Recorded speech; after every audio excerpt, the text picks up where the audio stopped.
Now, Minnesota is currently the only state in the country that does not license assisted living facilities. But that changed this legislative session with the bill that will license the state's 1,200 assisted living centers starting in 2021. And joining us to talk about that is Senator Karin Housley, who helped propose that legislation and introduced it and actually shepherded it through. So thank you so much for coming in. Thanks so much for having me. It feels good. And absolutely, before we get to that legislation, because this is a big deal, we want to show a picture of you overnight at the legislative session. This was a long night. There you are, surviving it. Do you feel pretty good about the way things went? Republicans obviously didn't get everything they wanted. You're the assistant majority leader of the Senate, but you got some things. I got some sleep last night, too, in my own bed. That was good. You know what? I think it went great. It was a lot of work, but I think we got some really good things for the people of Minnesota. We got the middle-income tax cuts. We've spent more on education than we have at any time in history.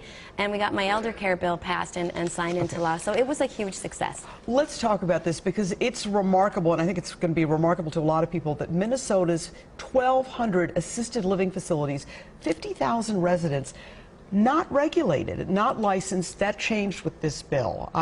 Tell us about that. Yeah, it was a huge lift, and I'm so proud to have worked with all the stakeholders for 2.5 years to get this done, being the only state in the country that was not licensing our assisted living homes. So it was a huge lift, and Commissioner Malcolm and all of the stakeholders came together to really put a framework around how do we protect those individuals living in more than 55,000 individuals living in assisted living homes. And so that got done. There's still some work going forward. It doesn't go into law until August 21st, or August of 2021. So getting that done and getting a lot of consumer protections to help protect our most vulnerable. All right. And that's one of the questions that's actually raised in a front page article on the front of the Star Tribune today about the pushback from the industry. There's going to be sort of fights about ratios from caregivers to those residents. Will you be involved in some of the planning as it goes forward to 2021? I know there's $30 million that's been allocated to help set this up. Yep, that was a big lift too, getting the $30 million.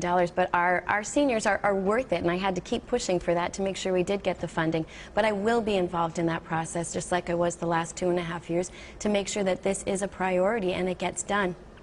And all of those stakeholders before 2.5 years ago had never sat around the table together. So just getting them in the same room was a feat in itself. And then to keep them at the table, there was a couple of times where it almost blew up. So now going forward, we'll keep them at the table and make sure that both sides are represented. One of the things this bill allows is it allows people to put a hidden camera in a loved one's room if they suspect abuse. Tell us about that provision and why that was included in this bill. And that was something that was very important to me, too, because I did have a camera in my mom's room. She recently passed away from Alzheimer's. But that there is no law regarding cameras in the residence room right now. So getting that done, and what is the details surrounding that? It was a fine balance to protect data rights of the resident and making sure that no harm could be done to these folks. Okay, but and that part of the law actually goes into effect this coming January. So you will be able to put a hidden camera in an assisted living room if you are concerned about their care, but you do have to report the camera after 14 days. Explain. And that was the facilities wanted to know immediately when the camera was placed in, and the consumers wanted to keep it in there for up to a month and not tell anybody. So there was a compromise made. It's 14 days, but when you put it in the room, you have to let the long-term care ombudsman know that it's there. So if the facility sees a hidden camera, they have somebody to ask, you know, did the family member really put it there, or is this somebody that's not okay to put the camera there? So 14 days,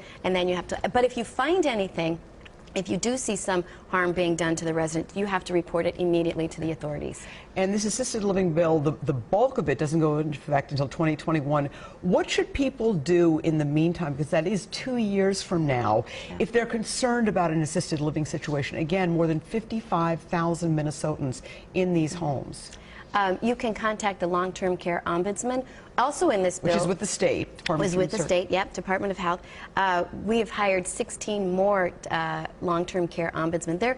They're hired to resolve issues that happen to residents in assisted living. So contact the long-term care ombudsman. Okay, I want to ask you very quickly.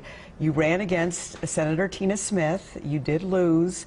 She's up again in 2020. Will you run again for Senate? You had to ask that, didn't you? Yes, I did.